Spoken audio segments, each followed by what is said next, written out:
بسم اللہ الرحمن الرحیم۔ السلام علیکم۔ لوح محفوظ کی صفات۔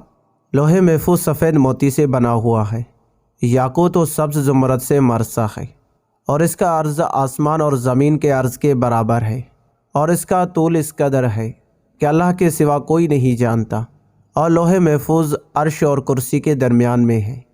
روایت ہے کہ اللہ تعالیٰ ہر روز 360 بار اس کی طرف دیکھتا ہے اور ہر نظر سے پیدا کرتا ہے، رزق دیتا ہے، مارتا ہے اور جلاتا ہے، عزت دیتا ہے، ذلت دیتا ہے، معاذ دل کرتا ہے، مالک بناتا ہے، محو کرتا ہے اور ثابت کرتا ہے۔